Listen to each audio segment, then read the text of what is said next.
He comes and he takes his gun out. He puts it like right here. Like,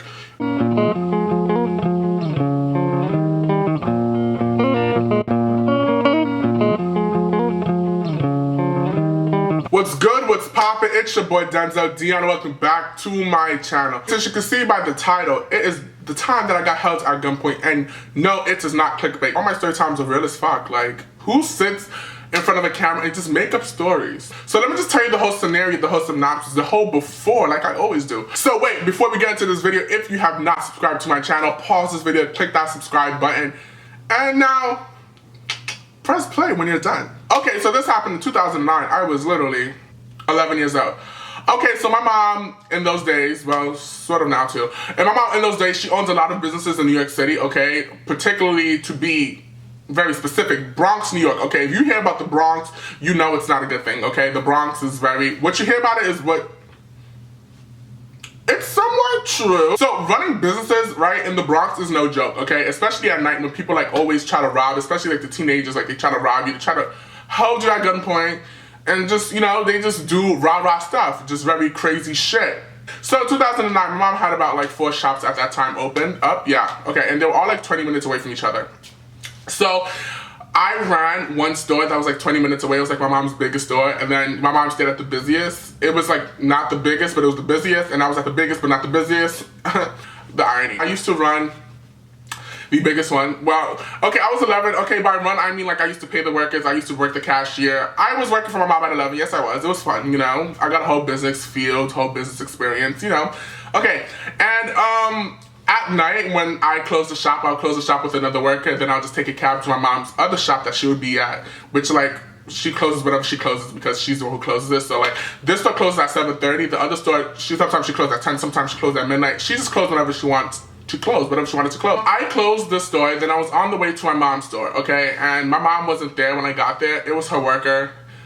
It was one of her workers that I wasn't too fond of. He was so good, he was so nice, but he was just a wimp. Like, he's very soft, okay? And like, working in one of these stores, you cannot be soft. You can't be you can be kind. I mean, how can I say it? He was very scared, like, of everything. He's very paranoid, very scared. Like, he's so scared. Like, if someone came and said, give me the money in the cash register, he would just give it to him without a fight, you know? He was that type of worker. And I just didn't know why my mom hired him. My mom just needed, like, you know, somebody that, just very quick, so when she had to run her errands.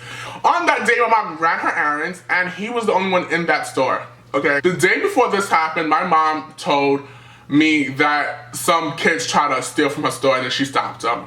It was back to school season, so back to school season in New York, like all the kids go shopping. My mom sold clothes, by the way, so they all want to get like the new hottest clothes out, you know, so they always like went to my mom. They always went to like the spot, okay, that's what they call my mom's store, like the spot, to get like poppin' clothing. In New York, everybody cares about fashion. Around that time when I went there to go to my mom's store, I get there, the worker I really don't like is there, okay? And I get there and I'm like, oh, where's my mom? He's like, your mom is running errands, she'll be back late. I said, okay, cool. I just wrapped the money up that she made in the other store. I put it in the safe in that store, and then I just went to go get a sandwich, you know, the norm. And then I come back and then I just chill. That day before all of this happened, my mom told me that 5 kids tried to rob her, 5 teenagers. They're around my brother's age. My brother's 7 years older than me, so he was 17 at the time. His birthday didn't come yet, okay? So he was 17 at that time, so it was like his peers that like try to rob my mom. And my mom is a very brave woman. She's not scared of anything. She's not scared of a gun. She's not scared of a knife. She's very bionic. She's African, okay? Africans are not scared of anything. She's like pure African to the core. She's pure Ghanaian, you know what I mean? By someone stealing from her, like, it feels like she just won't let anyone steal from her, no matter what it is. But they try to rob her, and by how they try to rob her is they were stuffing, they took jeans, they took some shirts, and they took a belt. And they would like put it inside their big puffy North Face jackets. My mom saw them stealing the whole time, okay? But they're not really stealing if they didn't leave the store yet. So she waited for them to like attempt to leave the store, and then she like blocked it, and she said like, just leave the stuff there. Like, I saw you guys take stuff, just drop it there. Like, what you talk about, ma'am? What you talk about, miss? You bugging, we come here or buy all the time. And that's the thing, that's the crazy part too. They always like buy from my mom. They're like good customers, so it was weird that they stole from my mom. So my mom was like, I saw it, just drop it, whatever. And one of their friends were like, just, you know, there's always that one good friend that has a good heart. He was like, just leave it, man. They just leave it, whatever. We'll come back later. Whatever that means. So they dropped the stuff, and my mom locked the door. She kicked them out. She said, don't ever come back here again. And if you come here again, if I see you around my shop, I will call the police and you will be arrested. So they was like, okay, understood, miss, understood, miss. Okay, so the next day when I happened to be there, these kids decided to make an appearance.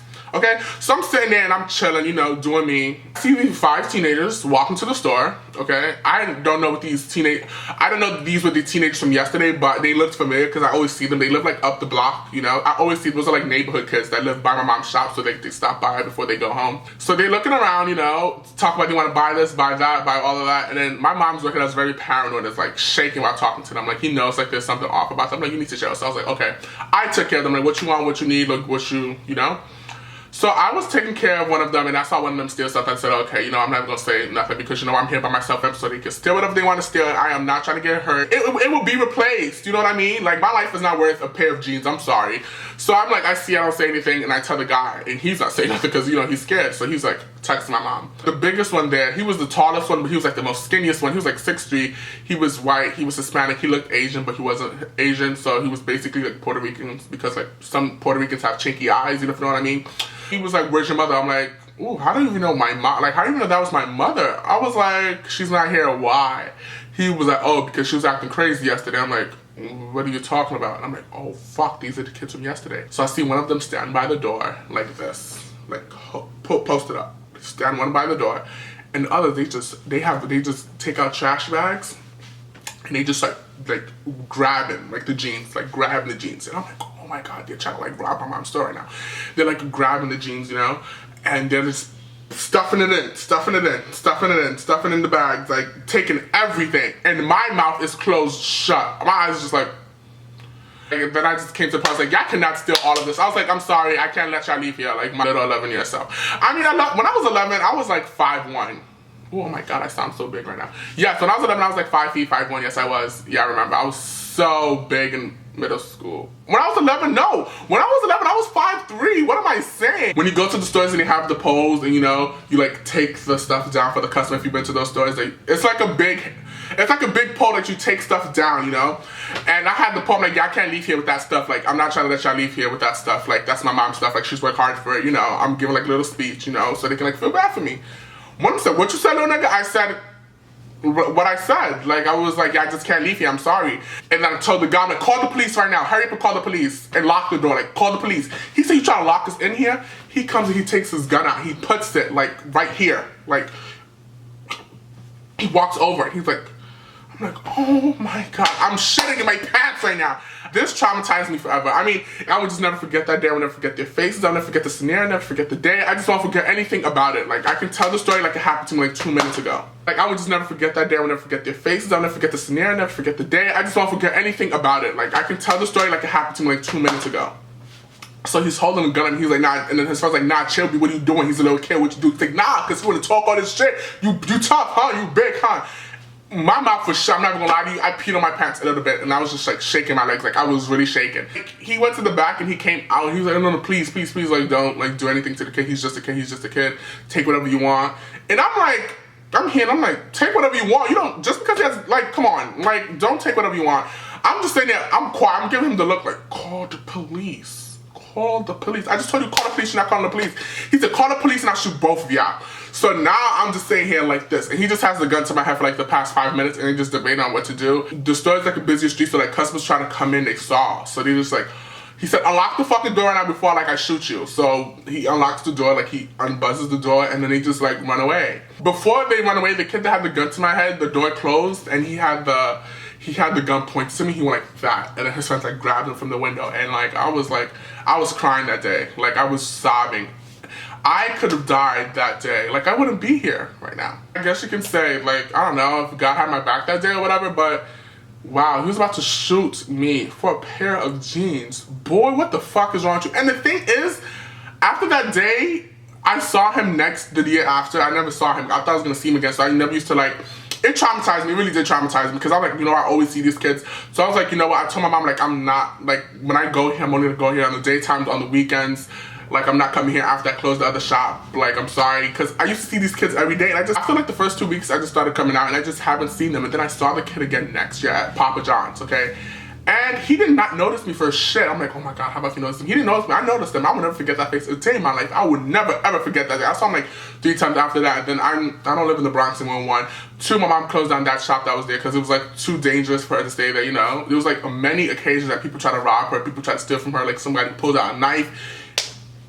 It was very crazy. It was very traumatizing. That's the story about like how I got held at gunpoint at 11 years old. Wow. I can say I've been through a lot in my life. I can't wait to write a documentary. Oh my god. But yeah, so that was it for this video. Give it a big thumbs up if you like it. Like, comment, and subscribe. And like I said, you see me, I'm doing it. You watch, I post. You don't watch, I don't post. So watch. And until then, I'll see you next week, my darlings. Bye.